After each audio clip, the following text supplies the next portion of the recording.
আমি আজি উপস্থিত আছোঁ বিশ্ব ঐতিহ্য ক্ষেত্ৰ চৰাইদেউ মৈদামত আৰু আজি চৰাইদেউ মৈদামত আহি উপস্থিত হৈছে 9 গৰাকী ফৰাচী পৰ্যটক আৰু আজি তেখেতসকলক আমি মৈদামৰ বিষয়ে কিছু তথ্য দিবলৈ কাৰণে লৈ যাম আপোনালোকে চাই থাকিব।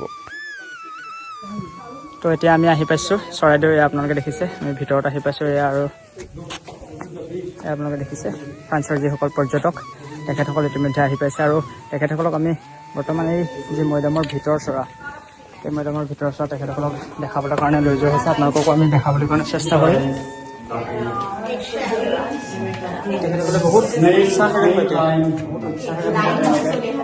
বস্তুখিনি উপভোগ কৰিছে আৰু তেখেতসকলে বহুত ভাল পাইছে।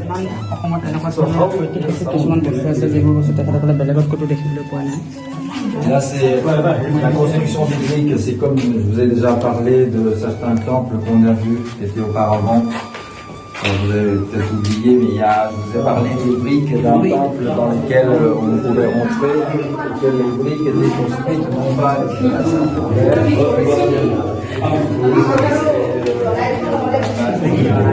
and the entrance was closed. After burial, they closed the They closed it.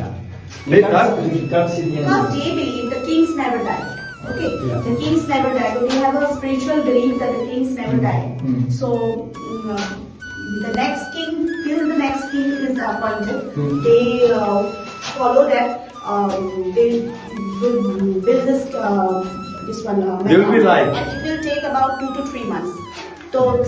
ফ্ৰান্সৰ পৰা অহা 9 গৰাকী বিদেশী পৰ্যটকে আজি ইউনেস্কোৰ বিশ্ব ঐতিহ্য ক্ষেত্ৰ চৰাইদেউ মৈদাম পৰিদৰ্শন কৰে। আহোম ৰাজবংশৰ ৰজা ৰাণীসকলৰ সমাধিস্থল হিচাপে পৰিচিত এই মৈদাম ক্ষেত্ৰই পৰ্যটকসকলক আকৰ্ষণ কৰি আহিছে। মৈদামৰ স্থাপত্য কলা, প্ৰাচীন নিৰ্মাণ শৈলী আৰু প্ৰাকৃতিক সৌন্দৰ্যত ফ্ৰান্সৰ পৰ্যটকসকল অভিভূত হৈ পৰে। ফৰাচী পৰ্যটকৰ দলটোৱে পুৰাতত্ত্ব বিভাগৰ বিষয়া কৰ্মচাৰীসকলৰ আপ্যায়নৰ শলাগ লয়।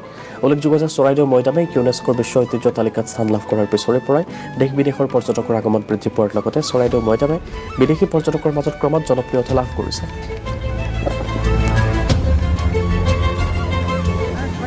It was very interesting, really, and welcome for everyone from here, from the archaeological people, and for us it's interesting because you can find this kind of burying places in Europe, so it's very nice for us. ফ্ৰান্সৰ পৰা অহা টুৰিষ্টসকলক এই বিশ্ব ঐতিহ্য মণ্ডিত চৰাইদেউ মৈদামলৈ লৈ আহিব পাৰিলোঁ, কাৰণ চৰাইদেউ মৈদামৰ যি ঐতিহ্য ইউনেস্কোই ডিক্লেয়াৰ কৰাৰ বহু আগৰ পৰাই আমাৰ এই ঐতিহ্য আছে, এয়া আমাৰ হেৰিটেজ। গতিকে এই সুন্দৰ চৰাইদেউ মৈদামৰ ঐতিহ্য হেৰিটেজখিনি যে মোৰ লগতে আমাৰ শিৱসাগৰৰ গাইডখিনি ইমান সুন্দৰকৈ বুজাই দিলে তেওঁলোকৰ এই কথাখিনি প্ৰচাৰ কৰিম বুলি কৈছে।